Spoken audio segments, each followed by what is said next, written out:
You are now tuned in to Dope Dynamics on the Hold Up TV network. Every Wednesday night at 10 p.m.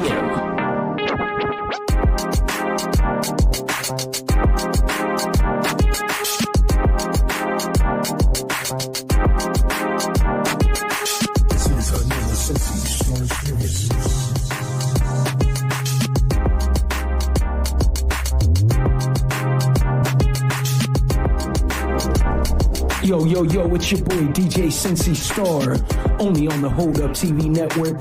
This is Dope Dynamics on another Wednesday night. We about to get into some real live conversation, but before we do that, let me spit a little something like, yo, it's your boy Sensi Star, we on the Hold Up TV network, where the conversations matter, booty popping, shaking a net worth, grinding Monday through Friday, don't matter, we lock it down. I guess we can agree on that when the Vinky come around. Shout out to the man, it's Captain the Rope Planning, family modern school, video games, movies, and antics. We got a sport team too, going by the adults with crew. If you hear the moves hollering, you already know what to do. Here's my announcer, it Izzy, rapping, singing, get trippy, but don't get it twisted. He first shots without missing. That's enough said radio, tree and Leilani on a mission. Guest speakers and letters, you really shouldn't miss it. Kathy D, Love and Carmen, 3 Power Love Latinas, about to blow up in the glue that keeps the team up. Then my man DT Dub, the money maker, gameplay commentator. I love my team of content creators.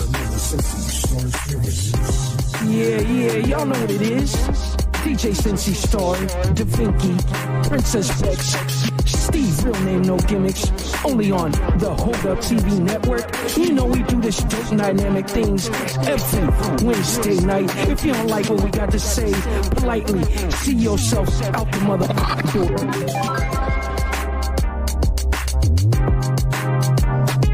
So you came for some dope dynamics, well, you in the right place. Hot topic and controversy, what we might face, having fun and politicking, no matter what we might say. It's opinions on the table and there ain't no right way. A collection of individuals who could be night and day, 4 members at the table going through it the harder way, and won't be pacified just cause Juneteenth is a holiday. We gon' hit you with this MJ, but the fade'll never fall away. Feminists are up and best believe they watching. She got the knowledge and dish out more than Stockton. Real name, no gimmicks, and can't nobody stop it. The Hold Up TV network on, and we locked in. Princess Bex, if you're nasty, yeah, you should watch it. Always keep the crown on, even when she talk shit. I'm the beat slayer, so you better cop quick. You mic for me now, but I'm a DJ till I'm top. You heard what it is.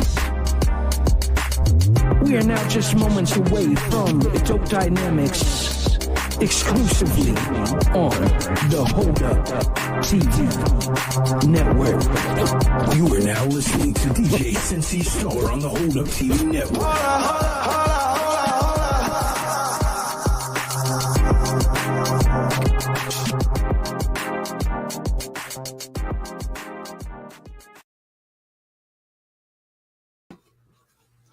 Yo, what's going on, family?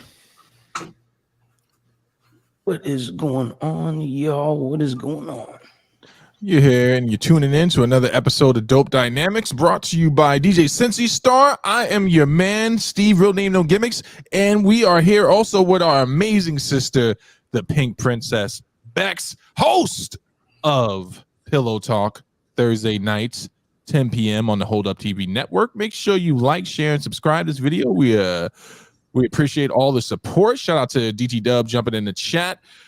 All right, folks.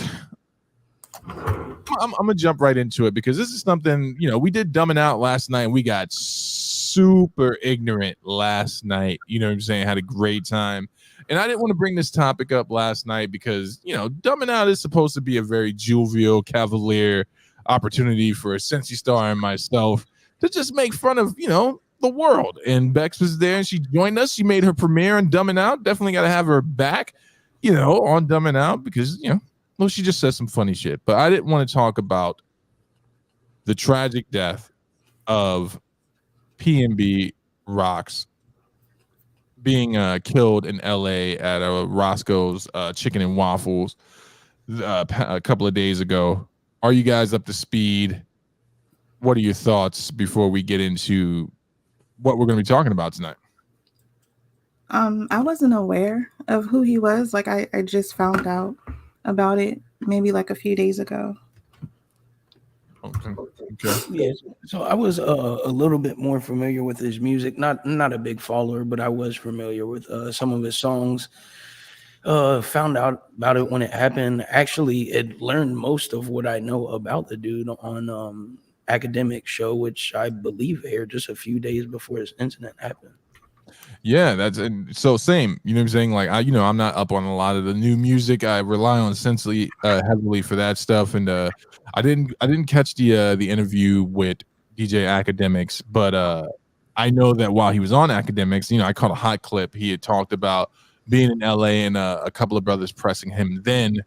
And one of the reasons I wanted to talk about this tonight is because this is not, I'm not here to trash anyone or my people. You know what I'm saying? That's not what I want to do. But I did stumble upon an interview or an episode of The Breakfast Club where Charlamagne the God, DJ Envy, Angela Yee were talking about this situation. And I thought Charlamagne had an interesting take on this entire thing because at what point, and this is a question, it's not a trap, and it's for the listening audience and everyone catching the replay. At what point do we start asking ourselves this type of question? Does it matter if he was in the hood? Is his life worth a chain? Right? Is it worth that? Did he deserve to die? And when do we as a community, and even if you're going to go to the place where like you live the life, live by the sword, die by the sword, you reap what you sow, all those other things, man, this is somebody's son. This was somebody's potentially their brother, their nephew. And this man got put down for a chain. So I'll play what Charlamagne had to say in regards to, because he took an interesting position. And I want to see, I know Bex, I know you got a chance to watch it since you didn't get an opportunity, but what are you guys thinking, man? What is it going to take before we start? And I'm not saying that we haven't always, but what is it going to take before, as a community, we start looking at the stuff and go, man, there's a problem. You know what I'm saying? Forget all the gang culture stuff, checking in, all that stuff. When do we start looking at this and say, yo, enough is enough? Anybody can tap in whenever they want. Anybody. Oh, my bad. I thought you were playing the clip. I know. I'm gonna get the clip ready, but what are your thoughts? Like, do you think have we reached the place? Like, are we anesthetized? Are we apathetic? You know what I'm saying? What do you think, guys? I honestly, the point should have happened like in the 80s when motherfuckers should have been sick of all the fucking crime that was going on due to the crack epidemic. So, I mean, we're talking 30 plus years later, and something odd happened because even during that time, we still looked down upon it, but somewhere kind of like relating to the conversation we had on Conversations That Matter that happened last week is that we became either desensitized or it became acceptable in the community, in our part of the community, I should say. And it's like it should have already been time, I guess, is the short point that I'm trying to make. I hear you. I get you. What do you think, Bex? At this point, I think like the community as a whole is used to it. So yeah, like when it happens, like it's like, okay, damn, somebody else just got shot. Okay. I'm not saying like we don't bat an eye. Like, I mean, like we recognize it and, we mourn it, but I don't know. It just seems like it's an everyday thing now. Like we're used to it. And we're just at that place now where we've just accepted that this is a part, this is a part of life. And I think that's the part that's really, really sad to me because, this is where I know I'm culpable, man. And I'm going to go to a few different places tonight. You guys reel me back in, man. But I used to be one of those cats that used to say things like N-words die every day. You know what I'm saying? Big deal. N-words die every day. And then obviously I had a change in my life where I'm like, man, life is precious. Even the life you think which is most wretched, right, has the opportunity to do something different if you believe in that type of stuff. But it's hard. It's hard, man. And I'm a father, but we'll get to all that sentimental stuff in a second. So I'm going to play the Breakfast Club clip, a little bit of it. We'll let Charlamagne the God. I felt that, on the comedic side, I was like, oh, damn, this is like watching the rich versions of ourselves. And I am not Charlamagne the God. I just want to go out on the record and say that's not me because I make way more sense than that guy. I love you, Charlamagne. Here you go. Morning, everybody. It's DJ Envy, Angela Yee, Charlamagne the Guy. We are the Breakfast Club. Now, if you're just joining us, we're talking PnB Rock. He was killed in LA yesterday. Robbery for his chain. And we were talking about how things have to change, right? 800-585-1051. By the way, it feels like we have this conversation every few months. Somebody that we know has, gotten gunned down for nothing. We have these conversations every time there's a senseless act of violence, which is every day. Yeah, and this is my problem. A lot of times when we hear things like that, people make excuses, right? They talk about everything under the sun, right? Whether the environment that's out there right now, the fact that we're in a recession, the fact that they say his girlfriend posted that they were there. They talk about all those different things, and it always bothers me because I always feel like we don't talk about the fact that no matter what, they took that man's life over a piece of jewelry. Yeah, I mean, first and foremost, you got to send positive energy to the family of that brother, PnB Rock. You know what I'm saying? That's number one. And, like I said earlier, I wish at times like this we did discuss the actual issue of what we are doing to each other in our communities and why, because the issues to me are gun violence. The issues to me are lack of opportunity and income, lack of employment, lack of love for your fellow man. Some people got mental health issues. You got drug use. And you're right, discussing his girl, posting his location, that's a topic, not the actual issue, because the people who did that to him would do that regardless of who posted what. All right. Not to mention, you think people in Roscoe's couldn't have had that brother, lined up. And that's why when we have these conversations, situations like this, we got to discuss how things are and not how things should be. You know what I'm saying? Because if you're operating from the perspective of how things should be, then these things will continue to happen and you're setting yourself up for failure, because we got to start moving and responding to these situations based on what we know to be true, not what we want to be true. Yeah, you would love to wear your jewelry and drive your cars anywhere you want to and pull up where you want to, but that's not the reality of life. You can't do that. And if you do, there's going to be consequences and repercussions. Right. But that shouldn't be the case, right? And people talk about it's a matter of people want fast money a majority of the time, right? You talk about there's not jobs.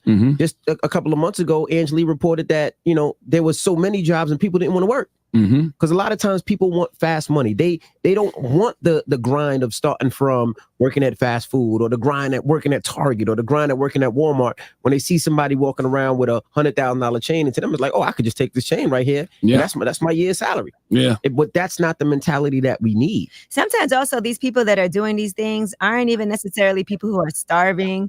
Think about the people who rob people or set people up or do these scams, and they don't come from a bad family. They don't have, those issues that we can assume that somebody who's like seeing that person has more than me, I'm starving out here. Sometimes that's not even the case. Yeah, but I will say that, like, I look at myself, I live in Brooklyn still, and I walk around, I do what I have to do. But I also am like, I don't have expensive jewelry. I never really, because I don't feel safe that way, personally. So if somebody tries to do something to me, I don't really have anything for you to take. Well, see, I just really want us to start dealing with these situations based on what we know to be true and not what we want to be true. Because what's true is there is no code.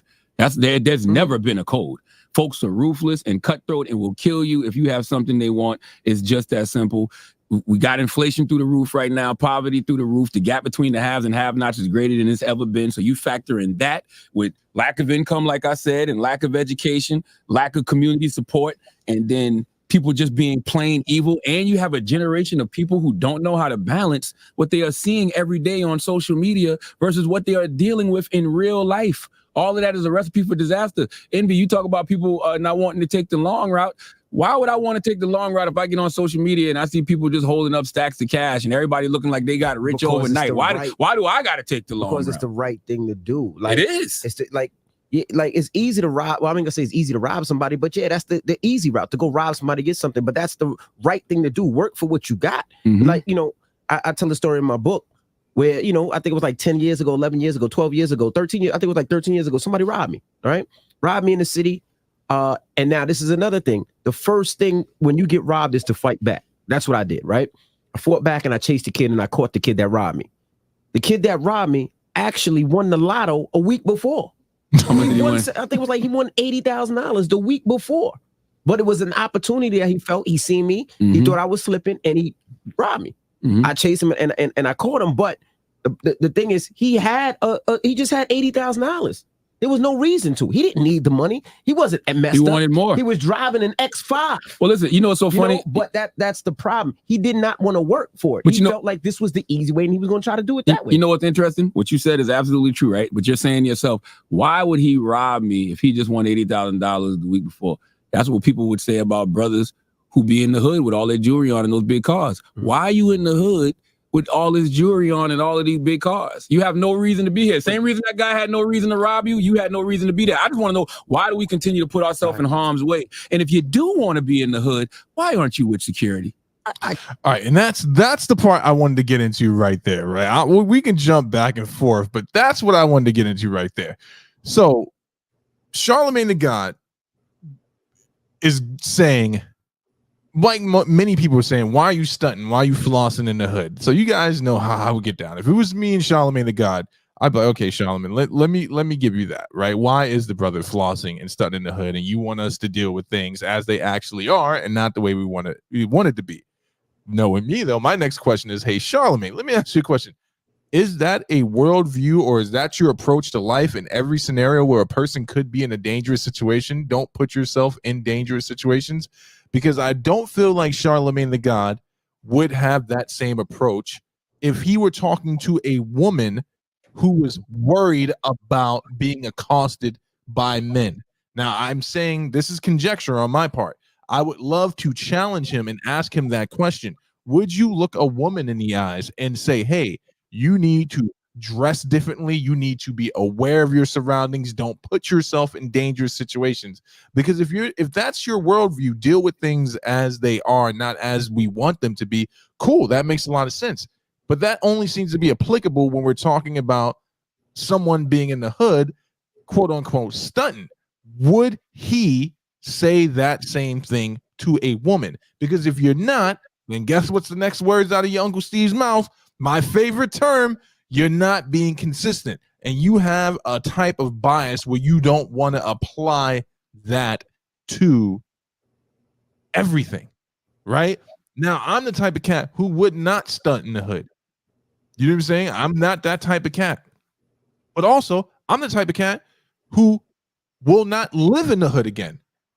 You know what I'm saying? Like, I won't do it. And I struggle with that decision. I'm like, we could have moved to Westchester. You know what I'm saying? We could have moved somewhere where there was more of a demographic that represents my wife and I and our kids. But I have drastically decreased the chances of my kids dying in the manner that PnB died, in a senseless drive-by, drastically. And it breaks my heart to say that, because now I've opened it up for other things. Obviously, my eyes are wide open. They could experience racism. They can experience all the things you can experience being the only person that looks like you in an all-white town. Let's not sugarcoat it. I know that is something they will probably experience, but it's a hard decision. Do I put them in that situation, or I put them in this situation? But before I go everywhere with that, what do you guys think? You think Charlemagne would say that to a woman? And what were your thoughts on his statement there?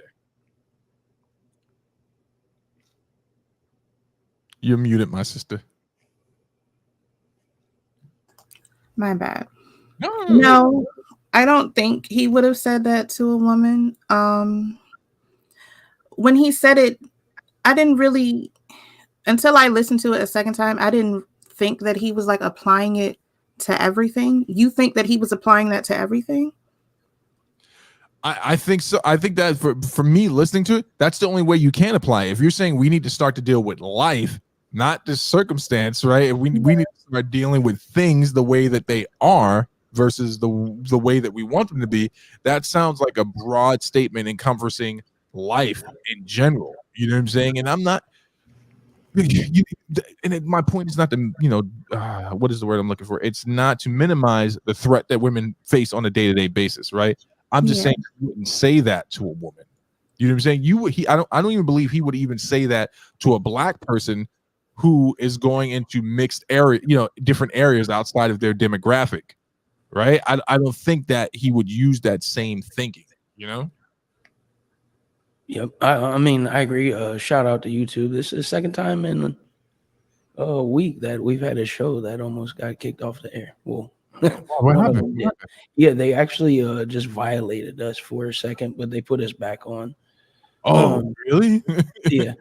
But I agree. Well, when I hear that, and to make it make sense, what he's saying, you do have to apply it to everything. In my opinion, it's one of those things. It's got to be one of your guiding principles. Like a Right. cornerstone principle that you live by. The problem with that is when you start living like that, man, it really takes you to a place that you don't want to be. Because if you live by that every day, you're living based off of fear, and there's no life in fear. And so that's my issue with just that thought process, even though I do understand where he's coming from, how it makes sense in the application of this situation. But why it's also wrong is because, like you just brought up, would he say it to a woman? No, because we've been on this show alone time and time again. And the counter to saying, would he say that to a woman, is it's wrong, because what you're doing is then normalizing the reaction based on you doing something that shouldn't have that consequence. To make it more clear, a woman should not be assaulted sexually because of what she's wearing. Right. And that applies here. Just because he had on chains does not mean he was assaulted. So by blaming or putting some amount of blame on him for being there with the chains or being in the hood, you are applying some of that same theory where it's, no, we're not blaming the assailant, we're blaming you for doing X, Y, and Z. Yeah, that's it. And it's to surmise that, it's victim blaming. Mhm. Right? It's victim blaming, it's victim shaming. And even though he's not shaming the brother, so I'll just say it's victim blaming. He's talking about a heightened sense of awareness that you have to have. And I guess we would all agree with that. We all know how to maneuver when we go outside in the neighborhoods we live in.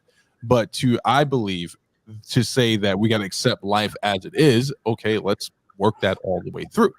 Right? Does that then mean that I assume, if I'm accepting everything as it is, that I start looking at every brother walking down the street as a potential threat Yeah. to me? And if that's the way you're going to go with it, then how is it then that you don't accept that from white people? Right? You don't want to be viewed as a threat by every white person that you encounter, right? You assume that they view you as a threat. So then now I'm accepting life as it is. I'm looking at the statistics. I'm looking at the opportunity and the ratio in which I could be gunned down if I live in a certain community by people who live a certain lifestyle, even if they don't represent the majority of the community. I just don't think that he really pushed that all the way through. You know what I'm saying? And like it seems like inconsistent to me. You know what I'm saying? Because now it's like, you've just, in my opinion, you've just confirmed what a lot of conservative talking heads say, right? Let's take life as it is. Okay, then we got to be consistent. I don't know. Maybe I'm off on that one, but I thought it was crazy. I thought it was absolutely crazy. You look like you about to say something, Bex. I was just wondering, does he think that this is a generational thing, or does he think that this is just a poverty and inflation thing? It's kind of hard to like lock it down, because if you go on and you look, I'm scared to play the whole thing if they just tried to take the stream down. You know what I'm saying? Like, but he goes on to say that, well, he's even said in the beginning that, we're dealing with issues that are causing people to behave in a certain type of way, and true poverty will make a person desperate. And obviously you heard Envy respond to that, but not all these people are doing this because they're impoverished. We have to accept the fact that it's clout too. You know what I'm saying? But to answer your question, I do believe that he goes on to say that those are the reasons. It's because of these because of these things, people are out here committing more crime and more apt to do you harm. Why? What are you thinking, Bex?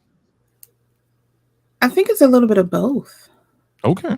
I'm not saying that shit like this didn't happen, you know, like in the 90s or in the 80s, but I think it's like a generational thing as well. Explain the situation with the girlfriend. You said that, like, I'm not sure what happened with the girlfriend. Like, she posted their location or something. Yeah, she so I think she's the content creator, or she has she does IG stuff, that type of thing, and she basically posted where they were at. Like I believe it's a picture. She took a picture of the food they were eating, and it got geotagged because you share. I'm at Roscoe's Chicken and Waffle, and then maybe you're not paying attention, and it shows exactly where you're at. So a lot of people are coming down on her head now because they feel like A, allegedly she either helped line him up, B, she was not aware. Like she should have been more aware of what she was doing while she's out with her man, who's a celebrity, who just said he got pressed by some other cats in California. So people are really coming after her right now too. How old are they? How old are these people? PnB, I believe, was 30, maybe 31. I don't know how old the girlfriend is. I mean, I don't think that they should blame her for that. And everybody shares everything now, like on the internet. Like I'm not surprised that she did share it. Maybe she should have been more like aware of the situation, but I'm not surprised that she shared the location because that's what people do. Yeah, and that begs the question, like, and if I'm looking at it from Charlemagne's from his worldview, because he goes on to say, he goes on later in the interview, say, hey, you guys got to stop trying to put this on her. But at the same time, you just said we got to start taking things as they are versus how we want them to be. So if he can't stunt in the hood, then she should know better than blasting her man's location in the hood, right? And that's where I feel like there's an inconsistency, and I think it just kind of proves my point that why is there this extra covering over her as a woman? And this is not about attacking women, but you see what I'm saying? There's a kind of bias that's working there. Like, why isn't she held to a standard of how to maneuver in the hood? Why is it just him? You know what I'm saying? Like, and I know Charlemagne's not a red pill guy. He's not believing that the man is the head of the house and the head and all those things, like, that's what I'm trying to figure out. I mean, yeah, to me, it's definitely a clear bias. But there's a good amount of people that's coming down on her. I don't think it's fair to come down on her just for the same reason. I don't think it's fair to come down on him because but that's the crazy thing, because at the end of the day, no matter what argument I make about or against what Charlemagne said, the world we live in, right? Like what are you supposed to do? Because that is can we say those things about him or about her in a manner that isn't condemning them for their actions, but more in a loving, guiding manner? I don't know. Now, if you look at just the internet, you would say no, because on the internet, there's only generally extremes. It's either you feel really bad for what happened to them and you're sending your wishes to the family, or you're coming down on one of the two of them, if not both of them, because they set themselves up, essentially. Yeah, and that's the extremes that you do experience on the internet. I don't know. This is it's a bugged out situation, man, because I hear what DJ Envy's saying, right? I think this is probably the clearest. If you go on and you listen to the interview, I think Envy is really appealing to not just how things should be, but he's appealing to a code of ethic, right? And he's talking about ethics, man. He's talking about morality. Like, at some point, and we talked about this during the Conversations That Matter, thug culture. Actually, before I go any further, I want to give you a shout out, Cincy, for a point that you made in regards to that thug culture versus, the whitewashed blacks. What's more dangerous? And you said on that show that we do a way better job of policing the conservatives than we do policing the thugs in our community. Man, would you expound on that for people who didn't click the link when I posted it? Yeah, so I mean, we in our community, you know, without saying, you know, the specific words we were talking about that night, we very much police what we call, you know, a sellout, which is the nice way of saying the shit. Because we have a name for it. We're quick to call you out for it. We'll hold you accountable, make you check your sources. I mean, and we do this on an everyday basis, not just the famous people too, because you might do it to your friends. You know what I'm saying? But even in a famous sphere, we most recently did it with Kanye. The dude's name is slipping my head. Big muscle dude from Friday. Yeah, we do it with Candace Owens. So it's like it's something that we do nearly naturally. Right. But when it comes to in the streets, and also in the media, especially the music industry, like it's like we bite our tongue. Right. It's like it's running in our brain, excuse me, or you know, on the tip of our tongue, but it never actually comes out. And so we never really hold them accountable for any of the things that they're doing. Do you think that's in relation to the whole no snitching policy? Yes. Yeah. I mean, it definitely relates. 100%, Bex. I want to shout out Zola Dreamers says, what can we do if we are literally in a country that desensitizes people from these atrocities today? At this point, this is the culture. If you're asking what we can do, and I don't want to self-identify you, Zola, if you're asking what the Black community can do, the African-American community, or Blacks that live in America that live in communities where the gun violence and gang violence are extremely high, I'm not suggesting that we haven't been doing things. In fact, there has been a long outstanding cry for this stuff to end in the community, but somehow now it's gotten muddled up where you can't say anything without people thinking you're criticizing the culture. I would say, just me, what we need to do as a people is to separate the culture from atrocity. You start there. You call out dysfunction for dysfunction and you don't accept it. Now, am I telling people to get out there and start throwing themselves in front of bullets and, you know, threatening drug dealers? No, but we start by simply saying out loud, this is not our culture. This is not. We make it less comfortable for people who propagate these things to continue to do it. The same way we want to hold Jay-Z to the fire about being a Black capitalist and a Black billionaire, we should take that same energy, right? Get on these, if you're a content creator, get on these YouTubes. What did that lady say? Get on these YouTube streets, right? Get on these YouTube streets and start making videos. Start making videos condemning the apathetic behavior that you see coming out of thug culture. You speak out about it, and you can start there. Everyone wants to be a social commentator and a social influencer and social justice warrior in regards to the space of the internet. Okay, get on there and start speaking about it. You know, start speaking about it with that same energy that we spoke about the death, the murder of George Floyd. Every time a child is needlessly gunned down, talk about it to the point where people starts to resonate again.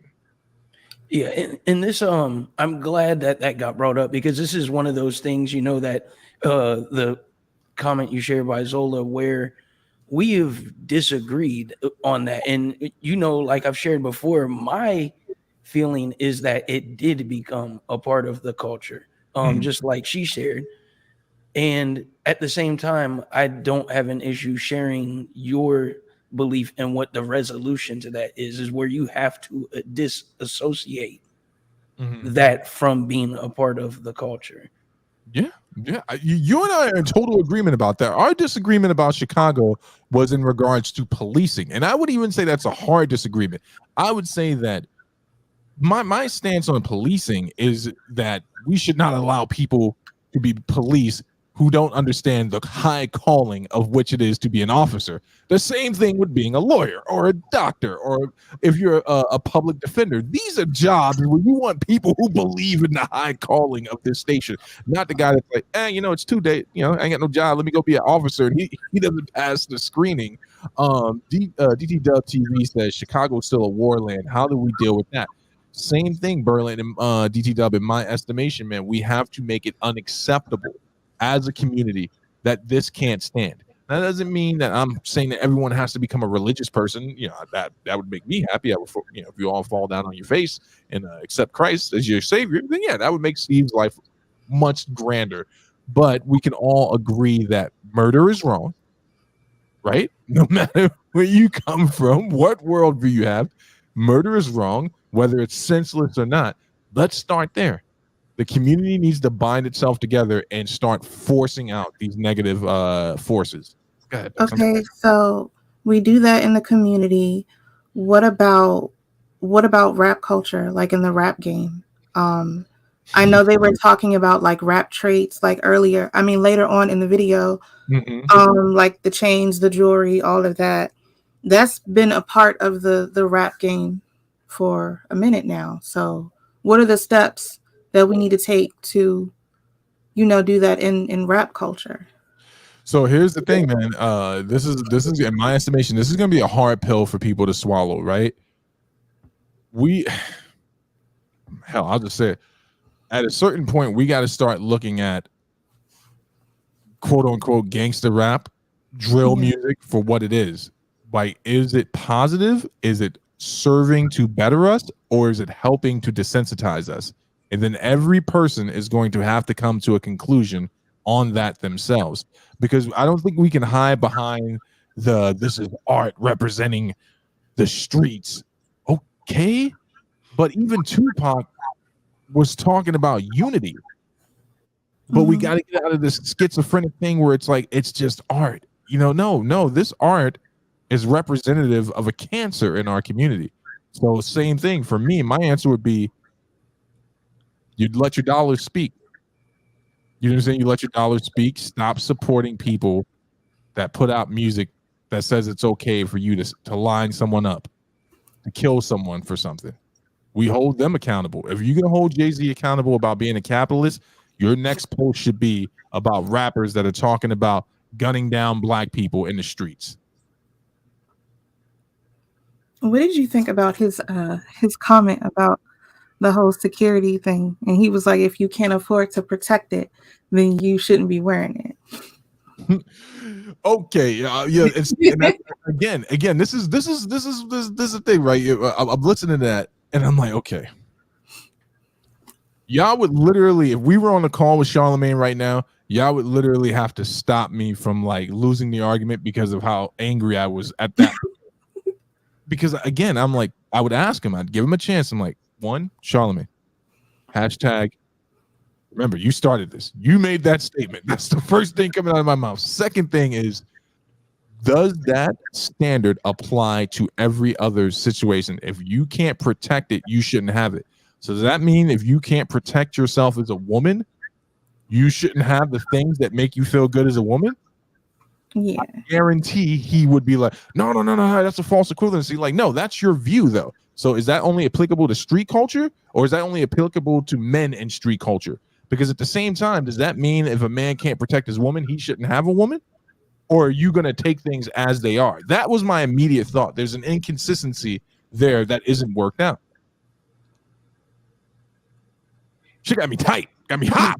Yeah, and you know what? I'm gonna not completely touch on what he said about security yet, because I think that might be something we get into a little bit later, or something that I'm gonna bring up again a little bit. But what you said about where that applies to, because it's very interesting, and I almost want to say it's like a social study or a case study. When you look at somewhere like Chicago, where it has such a bad rep from people outside, that we're looking at it from only an urban perspective. It has an extremely scary, dangerous reputation. Mm-hmm. In all actuality, Chicago is one of the most beautiful cities in the whole world outside of that area. So that's one way to look at it. Then you have another example of Los Angeles, another very beautiful city where it doesn't seem to be defined by community, because from all accounts that I've heard, that was just as likely to happen on the strip in Hollywood as it was where it happened if the right person was looking at you. Yeah, no, okay. So two things in regards to Chicago, because I lived on the South Side, 77th and Phillips. Here's this, and Chicago is beautiful. Even the South Sides, the architecture, the trees. If you ever been to the South Side, there's some very beautiful trees and brownstones and apartment buildings over there. You'd be surprised. It's beautiful. The issue with Chicago, LA, Bmore, Detroit, Harlem back in the day, maybe still sometimes today, isn't that it's just like we're looking at outside in and seeing just a representation of violence. The problem is there is a high level of violence, right? There's a high level of violence in Chicago and in LA, and there's a culture, not black culture, a subculture which has been allowed to thrive, and is now we're seeing how it implodes and how it affects people. You guys remember when Malcolm X, or maybe if you saw the movie Malcolm X with Denzel in it, when they asked Malcolm about how he felt about Kennedy being assassinated, and he said the flames of racism and hatred that you've stoked for so many years have finally claimed one of your own. That's why I feel like we're getting to in this conversation in regards to violence within the community. The flames that we stoke and fan with the music, the culture, the apathy, is starting to claim people. Look at Nipsey Hussle. I'm not even starting. It's been claiming people, but looking like a brother like Nipsey Hussle. I'm not saying he was as clean as a whistle, but this is a man who had a vision to do better for his community. Mm-hmm.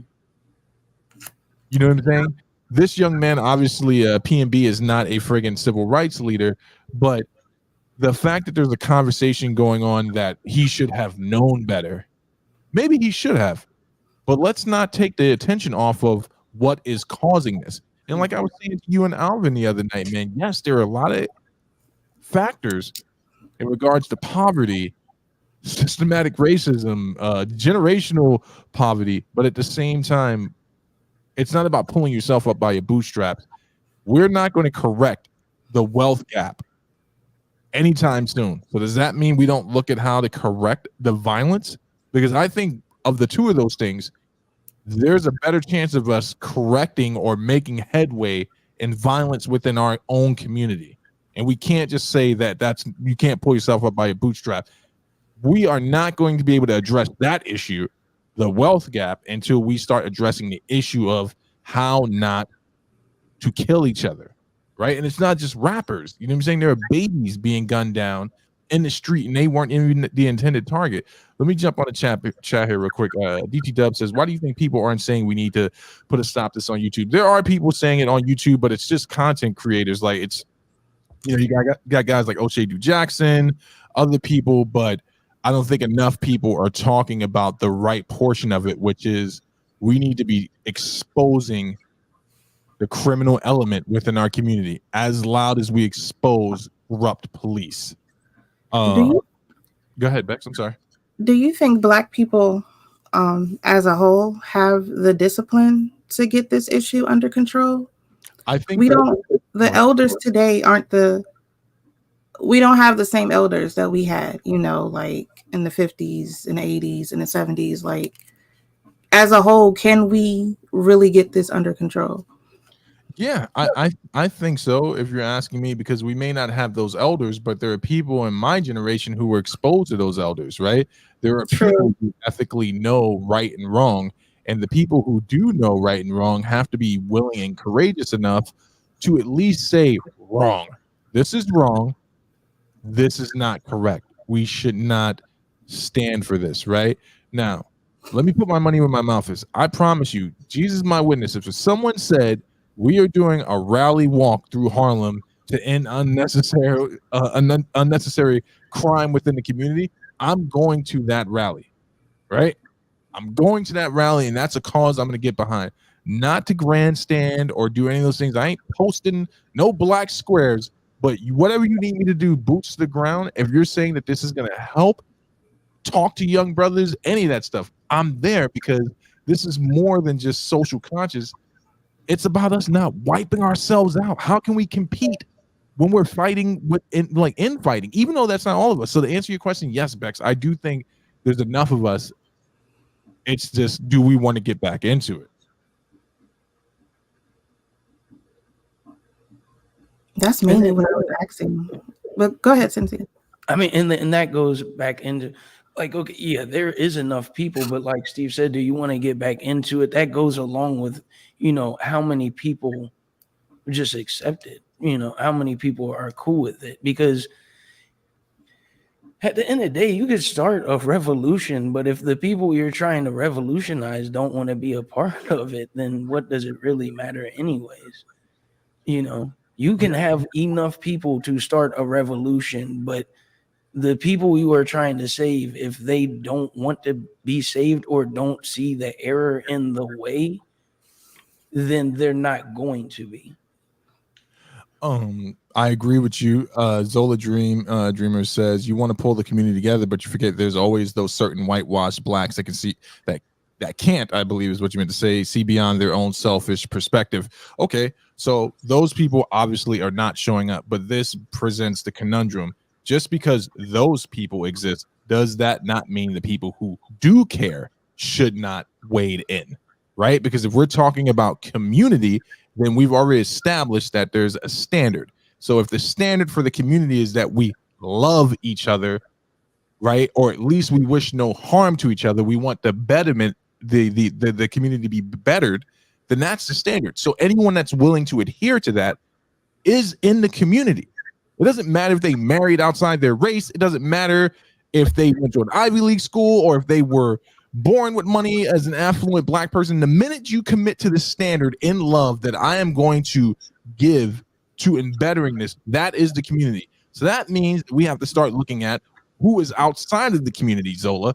And this is just me speaking for myself, if we all agree that blacks should not harm other blacks in this way, and that is a part of our communal creed, no matter religion, right? I'm talking about some Pan-African shit right now, Marcus Garveyites resurrected, then we start saying these thugs are not in our community. Now that's the thing, Zola, that you have to ask yourself a question about. Do black people have the courage to say, just like how we'll say about these, Uncle Toms and these coons, as you were, that they're not a part? Do we have the wherewithal to say that fool on the corner who got away with murder, who shot that man's cousin, he is not one of us, and we will continue to tell them they are not a part of us until they accept that and we start refraining from indulging them? That means we have to start dealing with things like drug sales in the community. We have to start protecting people from predatory behavior, because they're predators, right? So we got to start protecting people from that. Social programs and saying things like, yo, you can't pump here no more. I'm calling the cops, and I'm going to keep calling the cops until you are shut down. Does that make sense? Maybe I'm going. I hope I answered your question. No, that makes sense, and that's it goes perfectly with what we talked about on that conversation about being able to separate the two. We don't even have to really bring like the comment said, whitewashed blacks that can't see beyond their own perspective, because we've already kicked them out of the community. They're not even at the cookout to even be at the community meeting to begin with. But the people that's down the street selling the drugs are at the cookout still. So it's like, if we can forget about them, then why don't we make an attempt to forget about the thugs in the street? That kind of thing. I think you're right on, man. Look, let me use my little sister Bex here for a second, right? There is no way that you can say on one hand protect women, but you don't want to protect black women. You don't want to protect them from everything, right? So my actual blood sister told me once when I was walking her back to an apartment, she was house sitting in Harlem. As we're walking through the community, she says, "You are the only black man I feel safe around." Now, my sister's not whitewashed. This is a woman that loves her people. Why would she say something like that? That doesn't have anything to do with systematic racism. It doesn't have to do with internalized racism. It has to do with her experience with black men in her immediate vicinity in Harlem. Not all, but enough of them where it has shaped her view. And if you call yourself a feminist and you believe in feminist theory and you want to protect women, specifically black women, then we need to accept the fact that that's another reason to say that these people, as Sensei said, are not invited to the cookout. You want to start protecting black women? Let's protect them from the streets. I'm preaching up here, Bex. I'm preaching. I don't think most of us are ready to take that step. Okay, I hear you. I'm just saying, I don't think most black people are ready to take that accountability. That's what I'm saying. That's why I was asking, like, okay, as a whole, do you think we have the discipline? I know I do. I know you two do. But like for the most part, I don't think that we do. I don't think that we do. Because if we did, I feel like other things would have been done by now.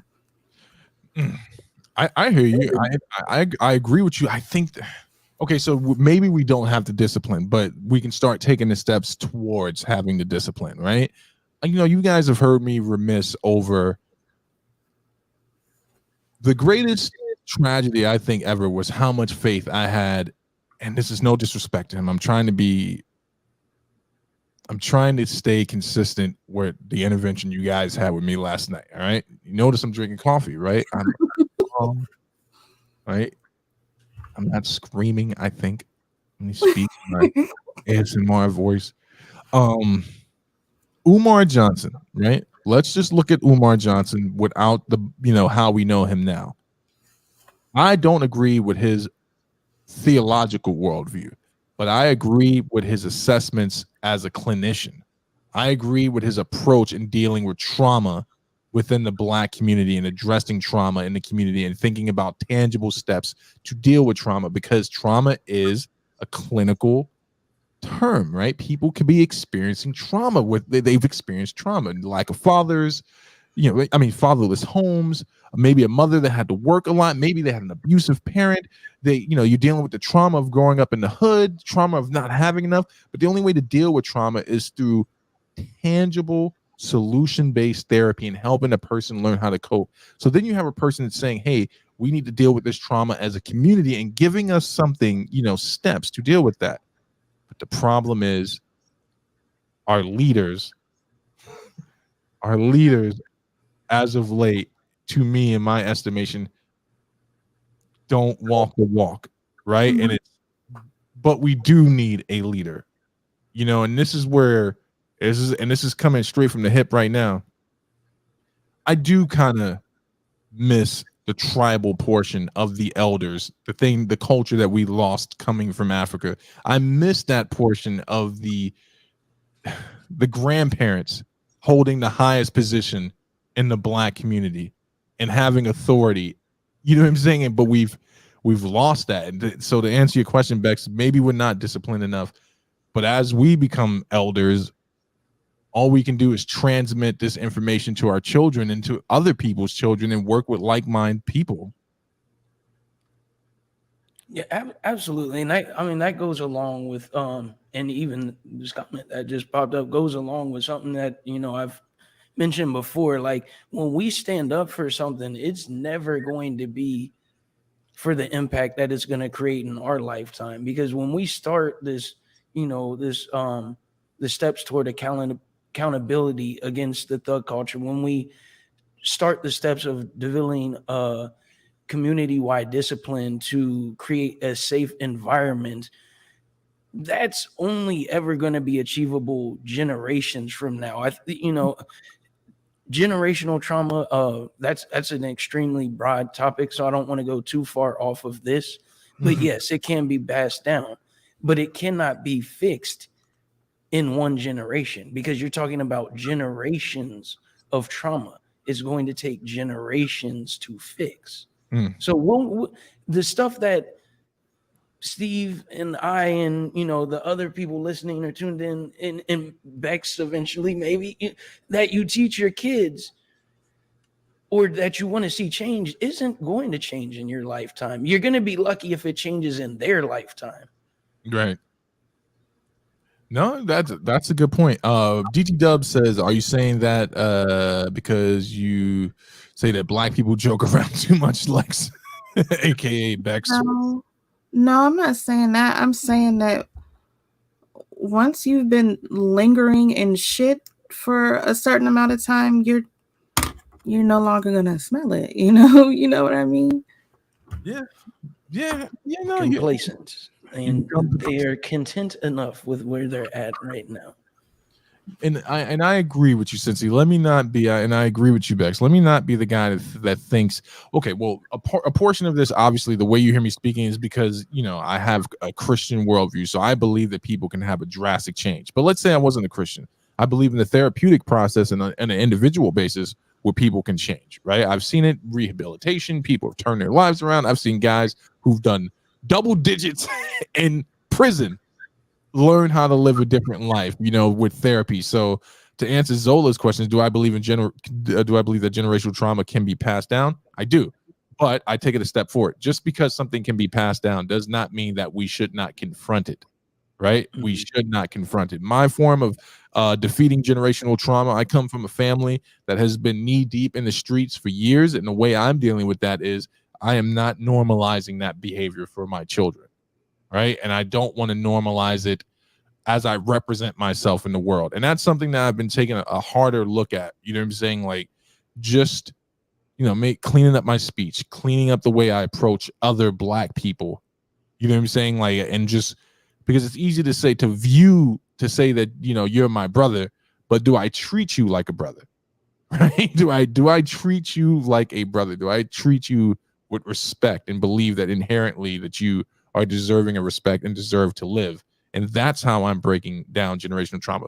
But unfortunately, I do have to teach my kids that, hey, not all skin folk are your kinfolk. You have to understand that some people are working with a damaged worldview. So we got to protect ourselves when dealing with people who are dealing with trauma. But you recognize it, give them space, but don't you let them put their damn hands on you. That's why my kids are going to be taking jujitsu, all of that shit, man. Your trauma is your business. Don't take it out on my child.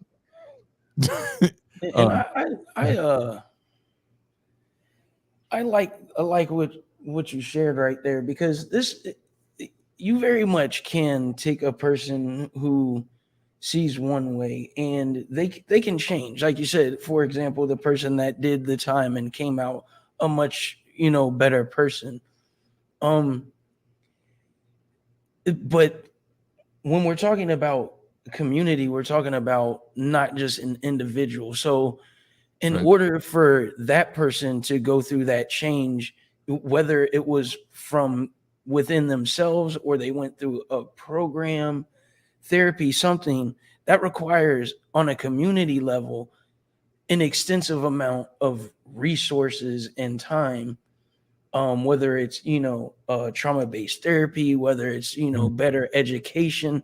Like, so we teach our kids and we have to gather those resources. So it's not, it's never so easy to answer those questions because there's so many layers that go into it. We have a solution that we need to send everybody to therapy, or we need to pump better education, or we need to stop the positive reinforcement of negative behavior through chains and jewelry and money. And that takes so much time and so much resource. So you have to run them almost concurrently, which, okay, we know what we have to attack. Now we have to figure out the plan to build and how we attack that. It starts at home first. Oof. It does. And I mean, that's the only way that I see it. Like, it has to start in the house. It has to start at home first. It has to start. I agree. It has to start at home, and then we have to start agreeing on some things, right? We have to start agreeing on how important is the Black family, right? Mm-hmm. We have to start agreeing on how important, the whole conversation about like queen culture and king culture. I'm old enough to remember how, the many different roads that has taken. Yes, true. It's a part of the, I'm not even going to say African spiritualism. It really was a part of the conscious movement where it was like they weren't actually believing that they were kings and queens. You should behave as a king or a queen, right? You should be treated with the reverence as a king or treat every Black person with that same reverence. That's where it started, the knowledge of self movement. And It does start at home, but we got to start agreeing on some things, man. Like I have to agree that your home is worth something, right? Not just my home. I have to look across the street, see Sensei's home, see Bex's home, whether you're a married couple or not, right? Even though I do think we need to deal with marriage within the community too, I have to start looking and saying that home deserves to be safe. And as a community, I want to protect your home as much as I want you to protect my home. I want you to stop the person trying to abduct my child the same way I will stop the person trying to abduct your child. I want you to not let my child be sold drugs the same way I will intervene. And we have to agree on those things. And that's how I think we start addressing these generational things, right? Like, I want your younger sister. Okay, here's an example. If my son is dating your daughter, without getting into the whole Roe v. Wade conversation, I am raising my boys in a way to help them understand that if you have sex without a condom, that will result in a child. And if you have sex with a young girl without a condom at the age of 16, 18, or whatever, you are now making a decision that is going to alter not just your life, but her life. And the only person fiscally that your dad is going to help is that child. You and her made an adult decision, but you are my child, so I need to train you to think beyond that point, right? And we have to start, I think, attacking things that way. I feel the community can change once people realize they need to save themselves from themselves if they can see it. Yeah, agreed. Bex, DT Dub, I want Lex to read my question. What was the question? What? Oh, I think this is it right here. I didn't forget about you, beloved. Wait, damn. My man, BV Buff. I love you, man, but you got something that the boss lady that works with the kids at where I work at says to these kids. You have AI, and AI doesn't mean artificial intelligence. It means attention illness. You need too much damn attention, my bro. I love you, but goddamn. Yeah, I don't want to beat a dead horse, because what we're not going to do, and I don't want to be guilty of it, is we're not going to talk this problem away on the internet. We're bringing, or at least not tonight, we're bringing some awareness to it. But I thought Charlamagne's take on it was interesting. To all my feminist friends or anyone that represents feminist theory, I'm gonna drop the link in here again. I asked you, would you accept this answer if Charlamagne was talking about women? Would you accept him saying that we need to deal with the world as it is, and you need to, know better, be aware of your surroundings, and even the suggestion that he should have known better? Because I don't think we would say that to a woman. I don't have any other topics for tonight, and since you go for it, man, go for it.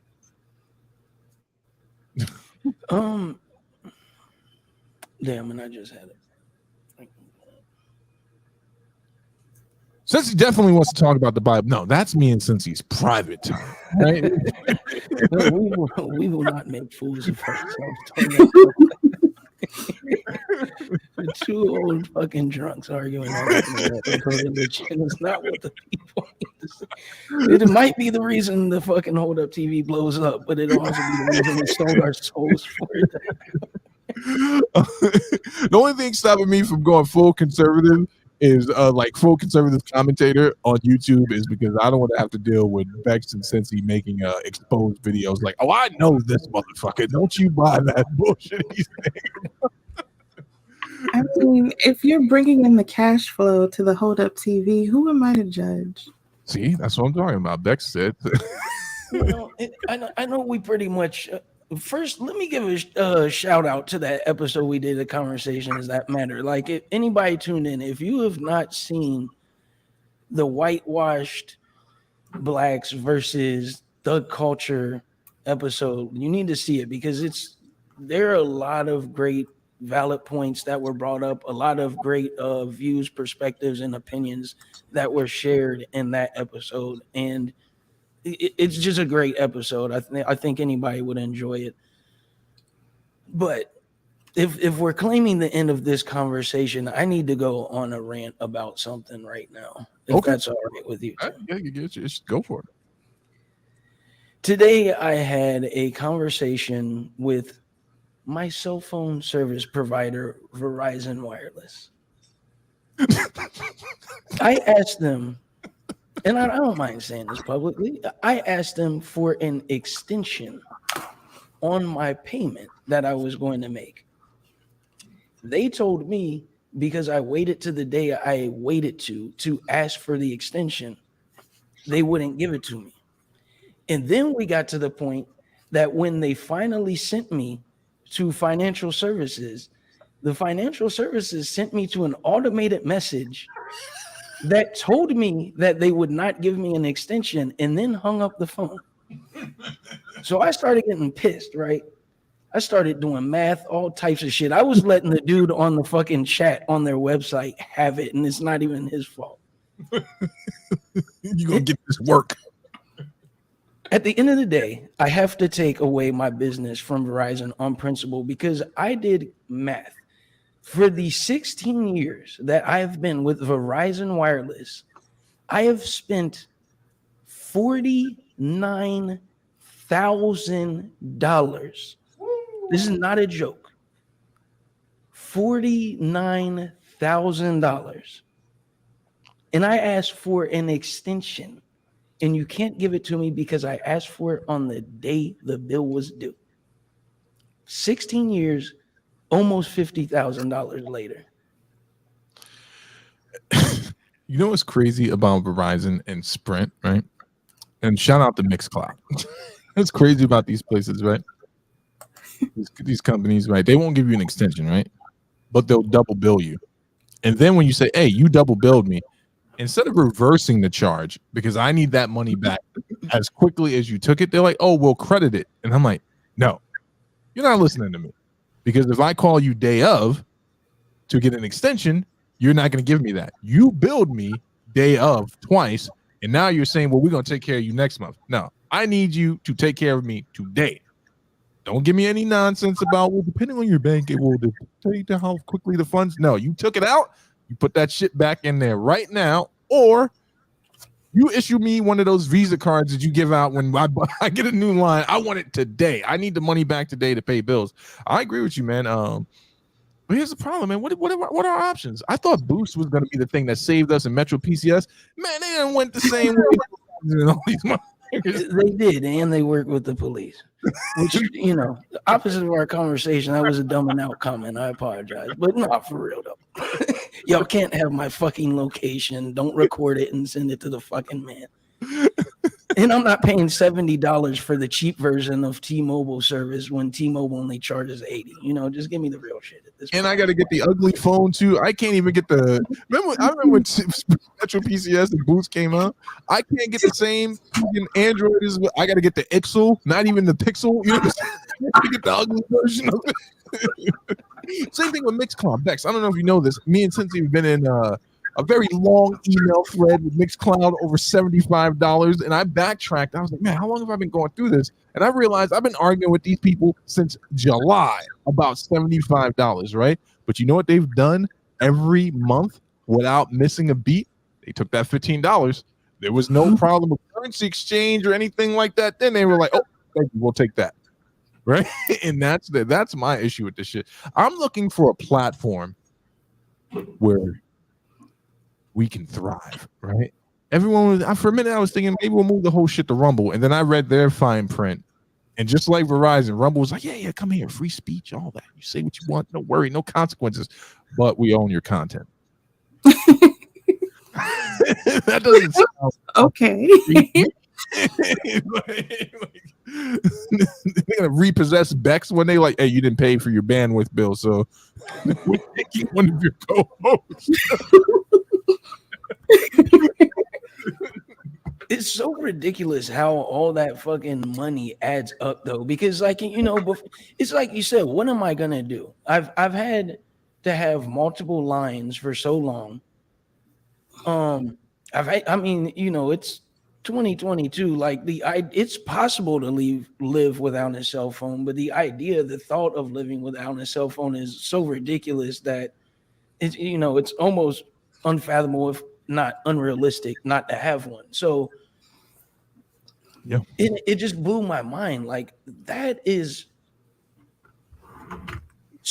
a huge ass down payment on a house that I spent on my cell phone. Like that is a house in some communities. You know what I mean? Like, what the fuck was that? And it just further pissed me off. So when I got to that number, I was just like, you know what? I'm gonna go somewhere else and I'm gonna pay damn near the same thing. It's gonna be a little cheaper because Verizon's on the top end, but just off the strength of that many years and that much money, you couldn't look out for me one fucking time. And you know how else they get you? They're like, you can leave us, but you're gonna have a brick for a phone because guess what? There's no unlocking that service. You know what I'm saying? You can't put another SIM in there. There's no, as far as I know, there's no compatible service with Verizon phones other than Verizon phones. Well, see, and that's the lucky thing I did was because we have Apples. Yeah, we've got Apple phones, so Apples are all based on eSIM. So you actually don't. You can. I can take my Apple to AT&T. Is basically what AT&T was telling me. Oh, okay. The problem would have been if I still owed on my phones. Luckily, I don't own my phone, so they can't brick my phones when I do this switch. Right. So that that's gonna help it out. But I mean, I'm still gonna end up paying fucking out the ass. Fuck these goddamn phones. I'm telling you right now, man. Before Mrs. Hold Up and I got married, we had Sprint, right? My wife has made us jump from Sprint to Verizon to AT&T, and she was looking for the promised land in regards to cell phone coverage. She's like, it's gonna be better on this side. I'm like, babe, it's not gonna be better on that side. I'm like, take a lesson from black people on this. I know good and goddamn well this shit. No acres, no mules. Sprint screwed us over, then Verizon screwed us over and took more money. Right, and now AT&T has us so locked up. I can't even leave them because I'm gonna lose so much shit. I get DirecTV for free because of AT&T. I get HBO Max. They're like, we got you right where we want you. You leave, we're taking all that shit back. And I'm like, I need my DirecTV, man. Can't live without it. Can't live without it. Maybe if I was a socialist, I'd be more inclined not to have these things. Maybe. I better write down them free Wi-Fi spots. Look, I am not about to live my life at the fucking public library, okay? Fuck that. It's got a hotspot finder. You know what I'm saying? I remember when fucking friggin' what was this shit? Spectrum, when it was still when they were giving out their phones, they were like, yeah, and you know what? All you gotta do to just follow our hotspot plan. And I would look to see where their hotspots are at in New Rochelle. I'm like, it's like 3 of them. You telling me I gotta stand next to the bodega all day long? It's outrageous. It's outrageous. You go to Zola, so you gotta go to Starbucks and Walmart. I like your energy, Zola. I like your energy. Anybody else got anything else they want to add? Because it's my woohoo time. So I've done my deed. It's I stayed sober during the show. Not that I feel like I deserve applause for that, but thank you. We're gonna get the hell out of here before I take everything back, folks. A little bit of promotion, a little bit of housekeeping. Tomorrow night, no longer request box on Thursdays. Tomorrow night, 10 p.m. Eastern, Pillow Talk with Princess Bex. Not on the Hold Up TV proper. It's on the Hold Up TV network. It might still say Conversations That Matter, but make sure you tune in for that to hear a very sensual talk hosted and brought to you by the lovely Bex. These are co-owners and the Hold Up TV. I always say it on record so I don't pull some Motown shit on them later if we do blow up. Not Motown. I'm Barry Gordon. Like I want them to be able to legally hold me to the fire. But make sure you tune into that. Request Box Live is moving to Sundays with DJ Sensi Star. He will be announcing what his new plan is, all that stuff. That's all on Mixcloud because we don't want to have to pay for licensing and music and getting copyrighted, but Foo Foo Fridays is still on Fridays and everything in between at the Hold Up TV. Berlin said Lex got a attitude problem. So does your mother. Okay. Cincy Star, owner, proprietor of Dope Dynamics. You want to get us the hell out of here before this shit gets spicy? Yes, this has been another wonderful episode of Dope Dynamics. We do this every Wednesday at 10 o'clock, at least when Beck shows up on time. Oh I appreciate every last one of you for coming out tonight. It's always enjoyable. We'll see you next time. Peace. Bye.